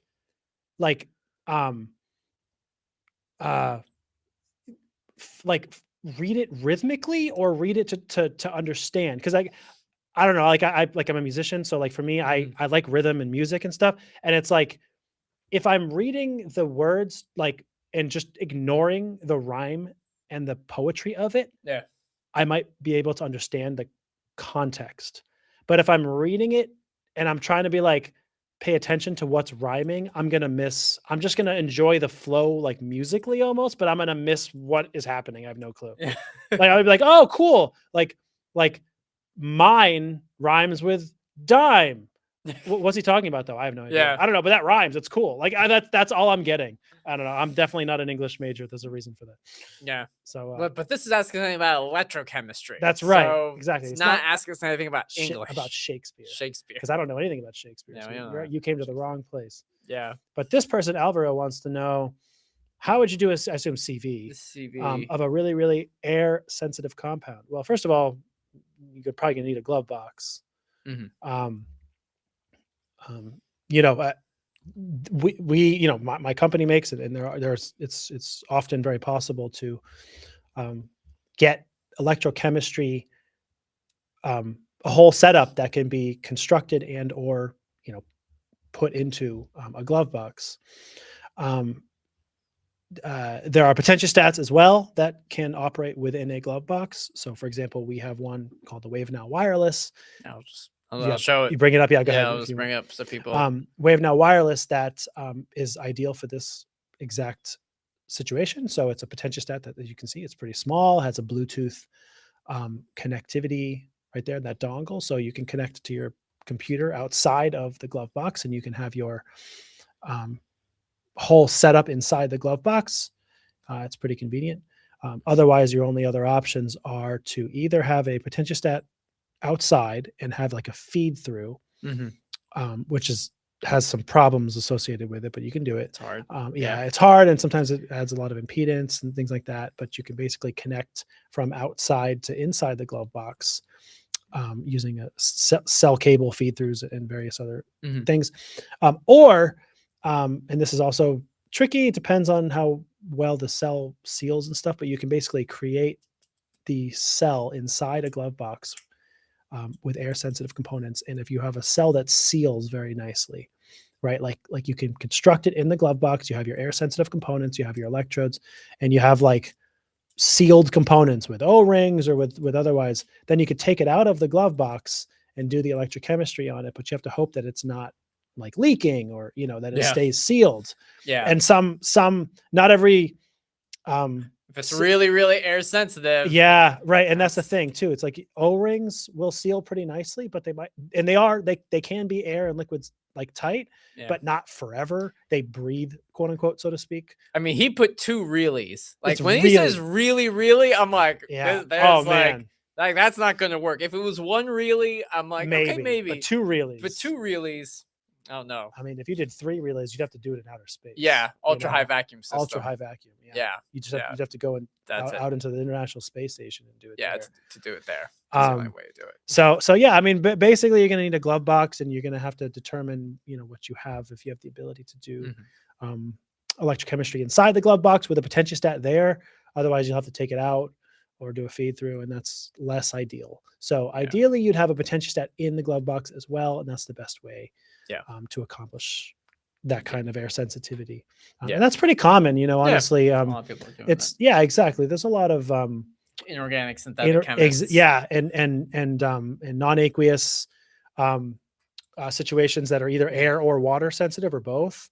Certain non-aqueous solvents, for instance, can be quite the term is hygroscopic, which means that they absorb water or they grab water, right? And so you'll get you can find these solvents that you buy. You'll buy the solvent. There's like ACS grade and there's research grade and 99.999 whatever, and then they'll say like dry, like you can get like dry acetonitrile or whatever, and that just means it has no water, because acetonitrile will be somewhat hygroscopic if it's out in the air. Now, some experiments that doesn't matter. You can just use it if there's a little bit of water. It's not the end of the world. But some experiments even that uses acetonitrile, which is like probably the most like benign and common, non-aqueous solvent, or one of them anyway. They just like cannot tolerate any water. Like you'll get peaks, you'll get extra electrochemical stuff that will show up if you have water in your solvent, and it's like you really gotta, oh man, I need to do this inside a glove box. And good follow-up question too. The wireless potential doesn't break if you do a vacuum cycle. No, it doesn't. All of our potentiostats, to the best of our knowledge, the smaller ones that we sell, we have sort of larger, what you'd call electrochemical workstations, and some smaller, more portable ones like the wireless, what we showed you. Those can go through the antechamber. You obviously do a pump down in the antechamber exactly with nitrogen vacuum, multiple times, a couple times. They're fine. Yep. Still, you can do it like slowly. It's the difference in pressure that hurts more than the absolute pressure. That's right. Sometimes. So, but then it fits in. So you don't actually have to. You don't have to like. You don't have to do anything. You don't have to depressure the whole glove box. You can just do that in the antechamber. That's exactly right. Yeah, we have customers over many years that have done just that in the glove boxes, and it works great. Yes. So, it's very good. It's a great that includes the electrodes too, cells, electrodes, potentiostats, all of our stuff. Yeah, that's we have tons and tons of customers using them in glove boxes. Yes. And they go right through the antechamber. Everything works as far as we're aware. So sometimes they'll because even like with the potentiostat, you'll want to do it kind of separately from the other things. But I know people like they'll actually heat up their cells and glassware right in like an oven to make sure they get as much water off of it, and then put it in the antechamber. So it's all this is basic like glove box usage. So I'm sure it's something you're aware of. But it's like they heat everything up before moving it into it just to get as much water off of it. And make the vacuum good. But that's what we have. So all right, we're amazing. Thank you. We're happy to help. Let us, of course, know if you have any questions, and you can even use the link I put, pinewire@pineresearch.com. If you have further questions about the WaveNow wireless potentiostat, it's really not that expensive. A lot of potentiostats you think of it as this huge major capital expense, and most of them are, but like the WaveNow wireless, especially if you want to have a dedicated instrument in your glove box for doing eChem, you could buy it, with a P card. It's under $5K at least. So, but so it's not that expensive in the grand scheme of research costs. Of course, that also depends where in the world you are too. So without any caveats, so to say. All right, so. Those are all the questions that we've got. We'll probably wait a little bit longer. We can probably talk one of these ones that were saved. Sure. There was one that was saved I thought was kind of relatively straightforward. This was from a couple weeks ago. I think, towards the end we get questions and we didn't get to answer everything. This was by Arad something. So I gave it a try, and then again, you're becoming like me now. It's just like the problem is I'm actually pretty good with language. You are good with different names. The problem is that in a lot of these cases, this isn't a criticism. It's just one of these things, like whether it's English or it's any other language, we put like first name, middle name, third name, last name, and it's all in a row. And I'm like, I don't like Shankar is probably the last name, but there's Aradish. Is it 3 names or 2 names, and I don't know where the break is, and I'm like, I gave up. I can't. I couldn't figure it out. But I've been to India many times, so a lot of times Indian names I'm pretty good with. But anyway, I'm getting sidetracked here. But this person said, "What really is the grave difference?" So this is taking on a very heavy, serious tone here. It's like really, really air sensitive. It's like really grave. What is the grave difference between AC and DC?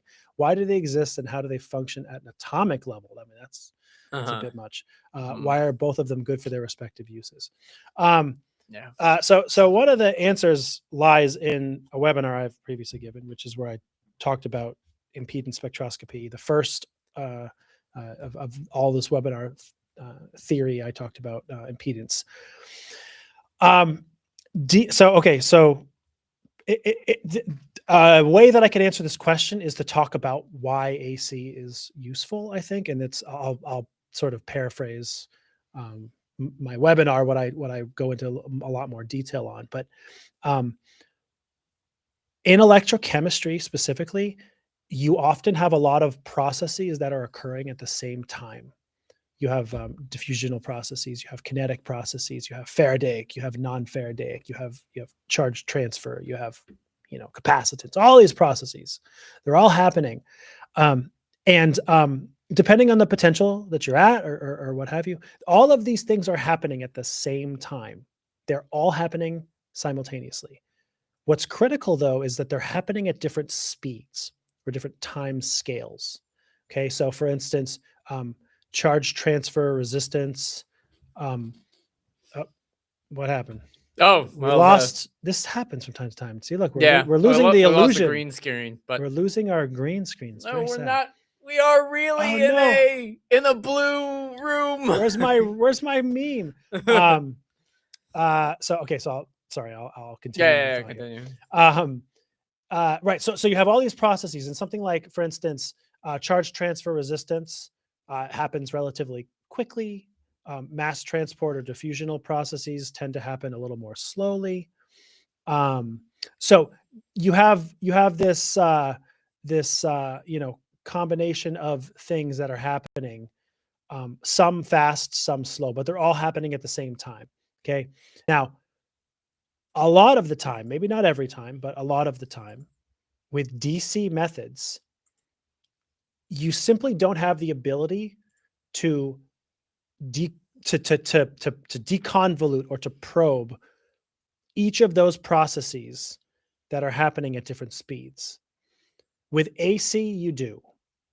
And the reason is that AC methods, like impedance spectroscopy, sort of take an electrochemistry experiment, and the operation is different. So in an electrochemistry experiment, it's potential, current, and time, right? And you're doing something to the potential over time and measuring the current, or you're doing something to the current over time and you're measuring the potential. With impedance, you're of course doing the same thing. You're doing something to current or potential over time, but you are using the frequency domain instead of the time domain as a sort of primarily. And so by changing the frequency, which is like the speed at which my signal is going, the speed that I'm probing my experiments, I can hone in on some of those processes that are happening very fast or very slow by using very fast or slow frequencies. So this is kind of the benefit, if you will, of the AC techniques, is that I say I have a fast process, I can use a fast frequency. I have a slow process, I can use a slow frequency. Okay. So that doesn't really talk about the benefits per se of DC, but it's really talking about the benefits of AC, and perhaps maybe I'd say the drawbacks of DC. Now, of course, the DC techniques have different, applications. For instance, you do cyclic voltammetry to get you a, broad set of behavior at different potentials, whereas an AC technique it's usually centered around one single potential. So that's a benefit of DC over AC. It allows you to get more of a wide range of response at different potentials, for instance, or things like that. So I don't know. That kind of talks through it, but I thought that at least talking about the benefits of AC is one of those things that I like to kind of do as related to my webinar that I talk about too. So I don't know if you want to comment any more about DC methods. I kind of talked. Oh about no, AC. I mean, I think that's good. I think it's hard because it's like, how do they function on an atomic level? I'm like, I don't know. That part of it. I don't know how deep you want to get into those types of this things. Is a you question, because I'm talking about like empirical relationships of things that yeah. don't make any sense, and the atomic level is all you with like the theory that actually we care about as scientists. It's like, why does AC and DC exist in general? Some of this gets into like electronics and like electrical engineering type of things, where the way atoms and molecules respond to sinusoidal signal is just different than how they respond to like a linear signal or a square signal with kinds of like differential pulse or DC pulse voltammetry techniques. And so I think one thing that I find very interesting with it's hard. It takes a while to kind of wrap your head around the fact that like the frequency with which things occur on is the frequency that like an AC signal will affect it. So, an example is, I almost think of it like ocean waves, sort of say. So, like, if it's raining and I'm in a puddle, I'm standing in a puddle, and there's little like, and there's little like droplets hitting the puddle, and they're creating waves.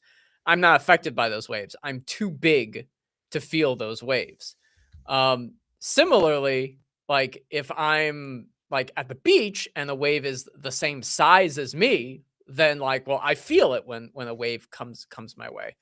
But maybe I'm on like a gigantic tsunami type of wave, but it's just so big and I'm so small, it effectively feels like, like, well, I'm going, but I don't like, it's, right now the earth is moving, hundreds of thousands of miles, like hundreds of miles an hour as it's rotating, but we feel like perfectly still, right? And you can even see, like, if you look up most of the time, like the sky is moving by much faster than we're moving, so it's like a relative position. So if you think about that for atoms and these chemical processes, the size or in a way the frequency of the process that they're doing will they'll feel it because of the frequency that the process occurs on. I don't want to get too far into that detail. Maybe we need more clarification on this question because it is a deep question. Yeah, from the atomic perspective. From the atomic perspective, like what does an atom feel? From the practical perspective, hopefully Yeah. giving you some context as to why AC in particular is quite useful. That could be kind of a helpful thing. Yeah. There's a new question that came in. Janice Jung Johan, I think that's the name. I just watched a video about the reference electrode shunt. Is a reference electrode shunt also an option for a 4-electrode cell? Should be. Yeah. There's no reason why it couldn't work. Yep. No reason why it wouldn't work. The scientific concepts behind why that works, which I assume that's the video that you watched, should work the same, whether it's 4-electrode or 3-electrode. The concept is the same because the potentiostat is measuring between, in the 4-electrode case, it's, the working sense is dissociated from the working drive. But there shouldn't be any difference because it's still measuring with respect to the reference. Mm-hmm. And in that case, the reference at certain frequencies will be going through the shunt pathway or not. Mm-hmm.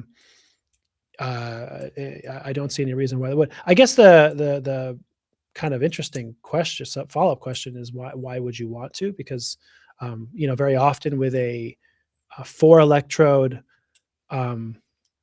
cell, you're I'm trying to think of this, like you're not I'm not sure why it would matter so much. I don't know. Maybe your system, you have some information at high frequency, but normally a 4 electrode thing, you're kind of concerned with it's like a resistance measurement. You're just looking for a single, some very simple measurements.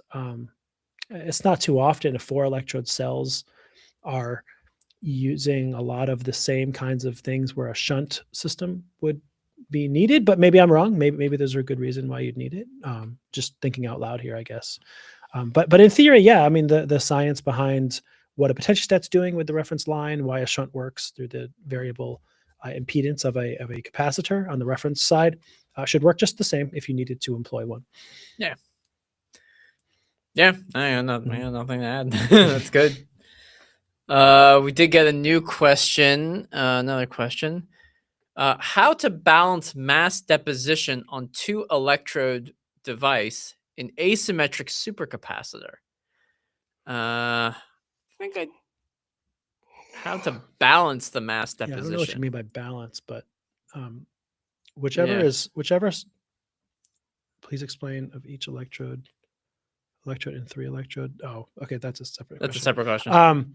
Well, if you have an asymmetric, I assume you mean like different materials on both sides. I guess that's what you mean by asymmetric. The easiest, I always resort to batteries. It's easier for me than supercapacitors. But so I'll try to sketch out a quick answer or example to this. Again, pardon my battery as my default, but when you're matching, you have material 1 and material 2. You're trying to, whichever one is the smallest is going to be the limiting factor. Because if material 1 has all this material 1, I have tons of it, tons of mass available, but material 2, I just have a little bit. Well, all of this, I'm only going to be able to take advantage of whatever I have the less amount of. So only this amount. The rest of this stuff might as well not be there, right? It's irrelevant. So when I'm trying to match it, you have either what's called a specific capacity. So I have something like amp hours per gram. And so that's sort of you could think of it as coulombs, specific charge, coulombs per gram. That might be something. You might have farads per gram, specific capacitance with your materials. So if I have let's just say X farads per gram here, and then I have Y farads per gram, try to do it with capacitance of my material 2, and I'm trying to match them. It's let's say this one is this material has 100 farads per gram of specific capacitance. I have no idea if these numbers make sense, but hopefully you'll understand. And material 2 has 400 farads per gram. If you're trying to match these, well, if I have 1 gram of each, right? If I have 1 gram of this, then that gives me 100 farads of capacitance. Right? If I have 1 gram of this, I have 400 farads, right? So the question here with this asymmetry is what is going to be my practically measured capacitance? It's going to be 100. I can't get 400 out of this side. It only has 100. So I'd need either 4 grams over here. That'll give me 400 farads if I multiply it out. Or I can do 0.25 grams here, right? And that'll give me 100 farads. So this is how you're matching stuff is you usually need a specific capacitance or a specific charge or some sort of specific whatever, either by mass or by surface. This could be by surface, could be farads per centimeter squared, whatever it is. You need a specific value, and then you're just doing the math to make sure that the total amount is equal on both sides. Because if you can have excess of 1, but it's pointless. You'll just have extra material that's not needed. All this extra material has all this capacity, but there's nothing over here to match it. So it's irrelevant. So whether it's a battery or a supercapacitor, that's kind of the idea. That's typically what you're doing in a battery or a supercapacitor. So anyway, I hope that kind of answers your question as far as the, I guess like you say, the asymmetry or matching, materials on either side, whether it's a, battery or a supercapacitor. If you have a follow-up question, Mercilli, let me know. Yeah. So this next question is, please explain chemistry of each electrode and 3 electrode, meaning their functions, and I guess, yes, different material on each electrode. That was, yeah. Oh, that was for the, that was for the other one. I that was thought, for the yeah, other that question. that was what I was assuming with my little drawing there. So Yeah. So, this is just like a quick thing from a presentation I had, but in a typical 3 electrode cell, you have 3 different electrodes. And so the working electrode is the electrode of interest. So it's usually something like maybe glassy carbon, maybe platinum. It's whatever chemistry you're interested in studying. So if you're doing a reduction reaction, the reduction, like say of CO2 reduction would happen on the working electrode. So that's what you're trying to study. If you are doing something like CO2 reduction, you need to have an opposite reaction occur somewhere else. And so a counter electrode is typically employed to maintain charge balance for any reactions that are occurring on the working electrode. So we typically choose materials like platinum or graphite, something that can very easily do the opposite reaction. So if it's oxidation or reduction, it can easily do that on the counter electrode. So that's what the counter electrode does. And then the last electrode in the 3 electrode configuration is the reference electrode. And this represents what's called a stable reference point in the electrochemical cell. So both the counter and working electrodes are moving charge around, which means necessarily their potentials are changing. And if their potentials are changing, what you can only measure is their relative difference, but you don't know which potential is changing with respect to what. So if you have a potential if you have an electrode where the potential is fixed, then you can measure the potential of, say, the working or the counter electrode with respect to this reference electrode. And you only know that, like, oh, well, the reference electrode potential is the same, so my potential difference and changes in the potential difference are only due to, say, the working electrode potential changing or the counter electrode potential changing. So that's why we have a reference electrode. And that makes up the 3 electrodes in the electrochemical system. Okay. So there's a guy who's asking us to derive the Nernst equation, but he is spamming the chat. And so because he is spamming the chat, I'm going to remove him, and we will not answer the question of how to derive the Nernst equation. I asked him very nicely to not spam the chat, so we will not answer that question.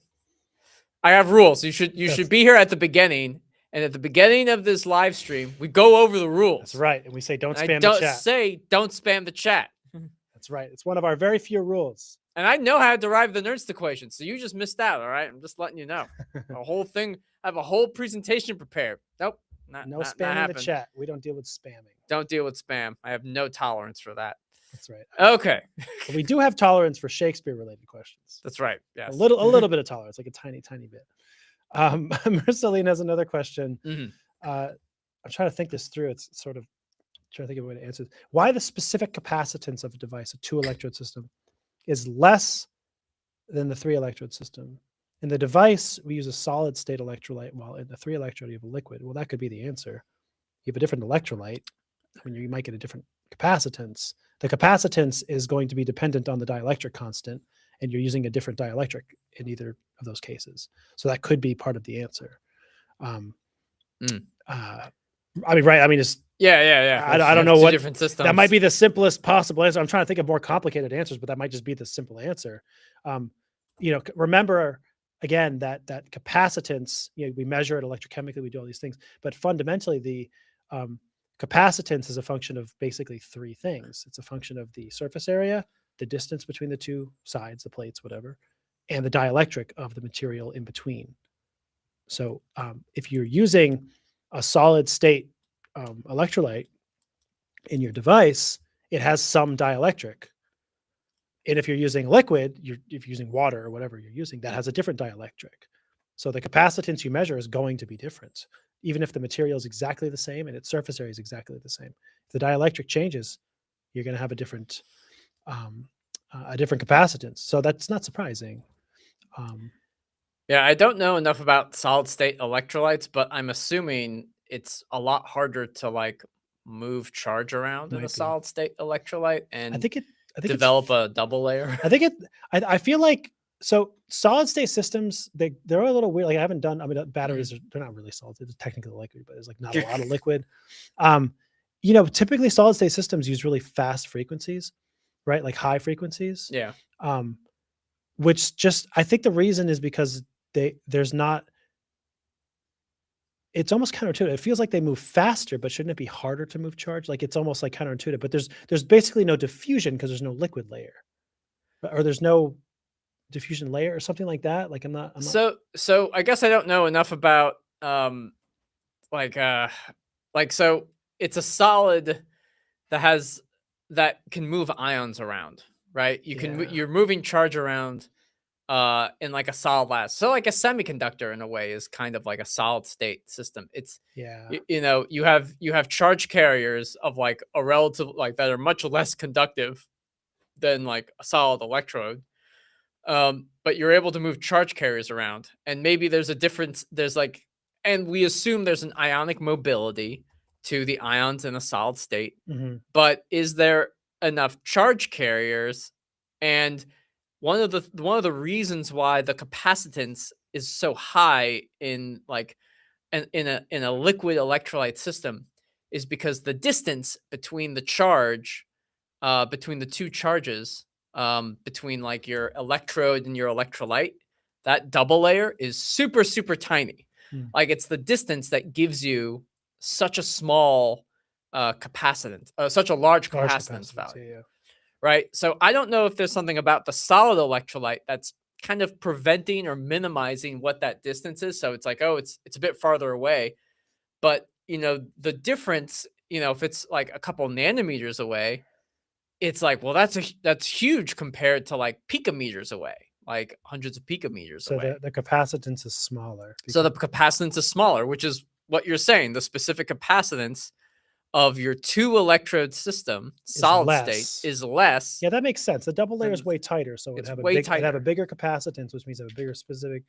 Yeah, that tracks. I think the part that throws me I don't know what a solid electrolyte looks like. That I'm just making up. No, I don't either. But like I mean, you can just imagine a sandwich of like a membrane. Like that's kind of what it like. Okay, it's solid, right? So it's like a membrane. It might be there's some ionic connectivity in it, but it's not liquid. It's a solid, I don't know, piece of plastic. Like you could imagine like a piece of plastic like with two things on either side of it. Yeah, exactly. Okay. And so while it's small, maybe it's nanometers or microns or nanometers, that's still thicker, as to your point, than the double layer. Yeah. Which makes sense because the double layer, what's picometers or it's small. It's really small, right? It can be very small. Atomic radii is the difference between these charges. Yeah. So that makes sense why it would be, but I guess my point that always kind of feels weird is like, okay, size of the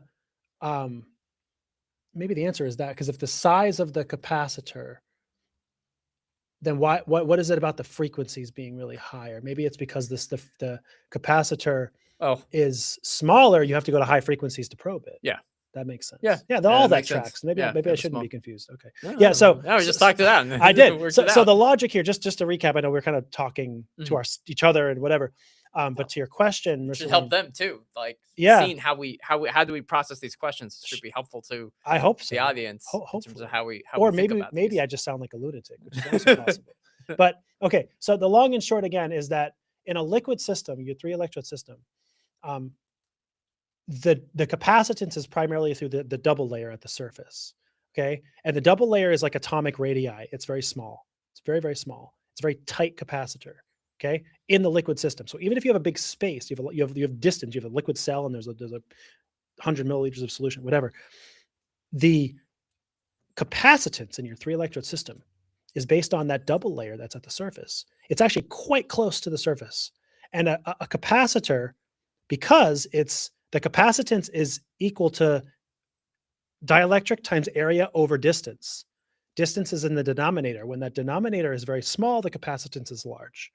So because it's very, very small diameter distance, tight capacitor, the capacitance is going to be larger. So you're going to have a bigger 3-electrode system specific capacitance.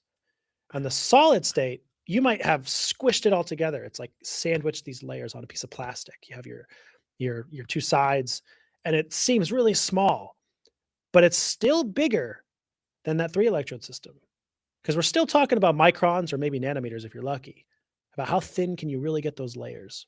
It's thin, but it's still thicker than a atomic layer, double layer in the solution. Yeah. And so because of that, it's a little bit bigger. The capacitance will be a little smaller because now that over D, that distance between the two sides sandwiched together is a little bit bigger.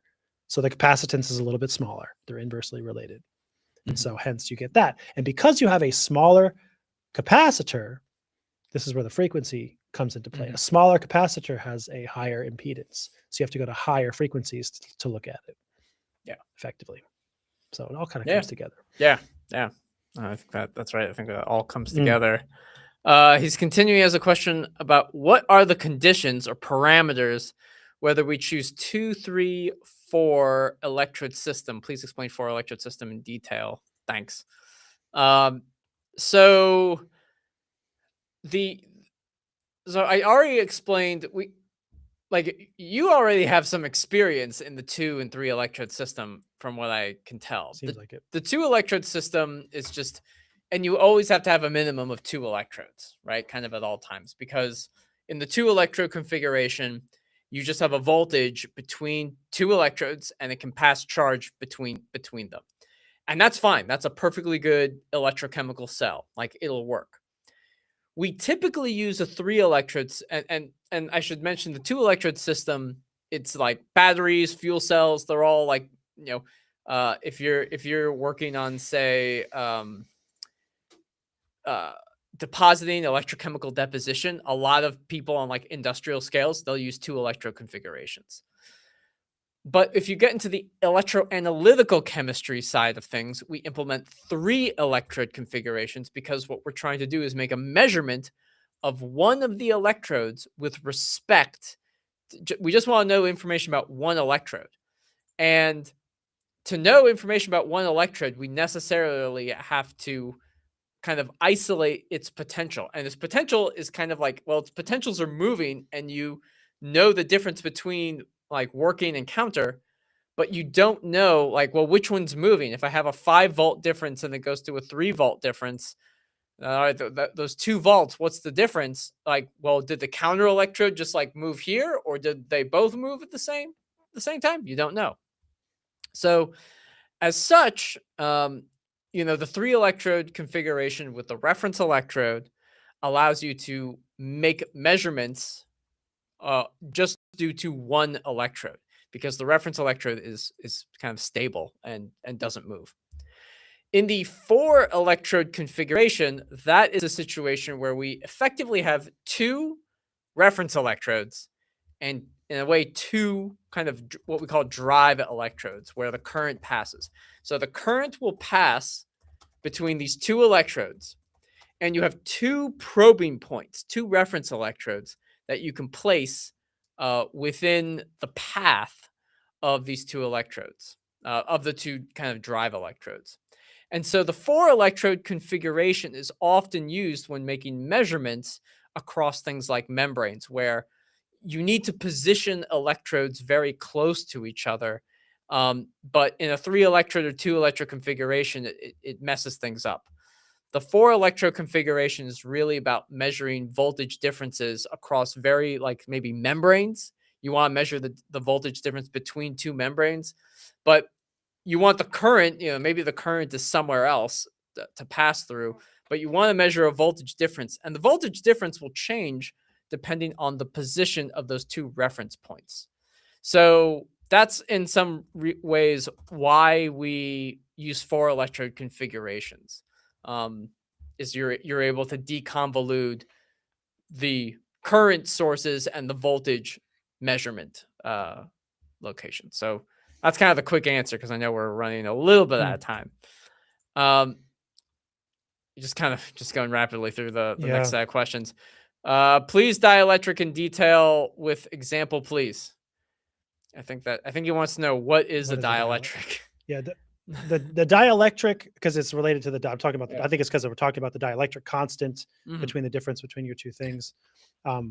So again, two of the, I guess, as we sort of clarify, two possible reasons I would say why the difference between your specific capacitances of your materials. One of them is the size of that capacitor that I just talked through.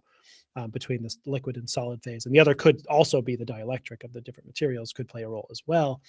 But I'm not an expert in dielectric properties per se, but you can think about it generally. So the technical definition is something like it's an electrically insulating material that will transfer charge with an applied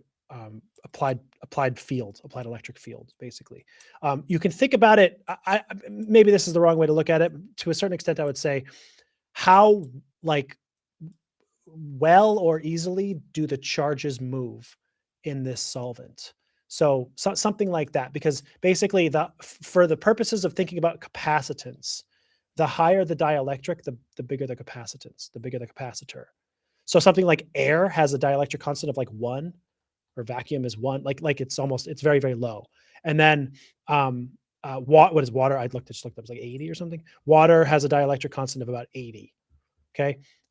So what that means is that water as a solvent is better at like having charges migrate around, which we know, like salt water is a solvent, and you dissolve salts in it and we do whatever. You might have a polymer in your solid state system that has a dielectric constant that's 100 or 200 or 400 or something. And it's a measure of just how much better or worse does the charge move when an electric field is applied. And the electric field is just simply charging or discharging your capacitor. There's a field across the plates, across your dielectric, across your material. That's about as much as I can kind of talk about it in terms of the theory or the science behind it. I don't know if you want to add anything else. No, I mean, I've thought about dielectrics in the sense of capacitors as things that prevent the charge from going from one side to another. And how well do they do that? Because the only different, like, there's almost nothing that separates the charge in the electrical double layer. Literally, the charges are right next to each other, but they don't combine. They don't neutralize. Yeah. Right. So yeah, I don't have too much else as to like, okay, well, why does that happen? But we have constants that do it. There's a guy who actually just became a tier 1 YouTube member, so I want to thank him for joining. But he has a question, and I think we should address it in the little time that we have. Which is, can you please explain about GCD? I'm assuming talking about galvanostat charge discharge, correct? So I guess there are a couple like, well, what do you want to know about GCD? Like what the technique is? Because in galvanostat charge discharge, you're setting a current that you want to charge the battery to, as well as another current that you want to discharge the battery to. So it might be like 20 milliamps or minus 20 milliamps, and you charge it to a specific voltage, and then once it reaches that voltage, it'll switch and then start charging in the opposite direction to another given voltage. And GCD experiments are often used to test the stability of a battery. You may do many cycles of galvanostat charge discharge, and many cycles of charge discharge. And especially in the beginning of, when you first put the battery together and you need to form things like the SEI, then your GCD curve will actually look different. It may actually take a lot longer for your galvanostat charge discharge curve, to reach from one potential to another in your first charge or discharge than it will in subsequent ones. So galvanostat charge discharge is the technique that battery scientists often use. And sometimes we can learn things by looking at how does it change? Is it reaching that same level of voltage, or how long is it taking for it to reach that same level of voltage? So so that's kind of the that's like the basic thing about just explaining galvanic static charge discharge in a nutshell. That's what it is. There's a follow-up questions more Yes. specific, which is helpful. What information it provide in case of supercapacitors and batteries, how to perform, and what parameters need to be taken into consideration. It's also hard to answer quickly. There's a lot there. Yeah, this may be the last question that we're able to answer because Yeah, we probably. only do this for about like 2 hours on Yeah. Fridays, and we're just about out of And time. we do try to prioritize people who have joined as members. So thank you very much. Yeah. Okay. So the information it provides, there's a lot, but you could very basically say that it provides you the information of, does it last as long as it's supposed to? That's kind of the simplest answer. So for instance, I'll get to the parameters in a second, but you'd say something like, if I charge my battery at this rate, which is some current, right? If I put 1 milliamp into it, I can calculate that it should take 1 hour. That's how long it should definitely take. Okay. Does it take an hour or not? If it only takes 20 minutes, that's bad. It didn't take long enough. That means that I'm not able to get as much energy out of my battery as I think I should. Or if it takes 2 hours, that's really good, or I made a calculation error, right? Ultimately, we're usually on the other side, which is to say our battery, we have a theoretical capacity, which is, it's a charge. It's an amount of charge, right? We say our battery or our supercapacitor, based on a lot of knowledge of our materials, it take a little longer than I have now to get into all the details there. I can do that at another time perhaps, but we know that it should be able to give me this many milliamp hours or this many coulombs, whatever the case may be, right? If I give it 1 milliamp, it should last for 1 hour, either discharging or charging. And it only lasts 54 minutes, right? One of the things, what is it telling me? What information? Well, that's 90%, like 90% like good or something, right? You'd say 10% capacity loss. Those are some of the terms that you might use. Another kind of information you give is that I give 1 milliamp and it takes 1 hour to charge. And then when I do the discharge, it only took 54 minutes to discharge. So in that case, that's telling me that I'm only 90% efficient. In other words, I had to put a milliamp for 1 whole hour just to charge my battery. But when I was getting energy out of it to run my device, to use my phone, to use my car, whatever it is, right?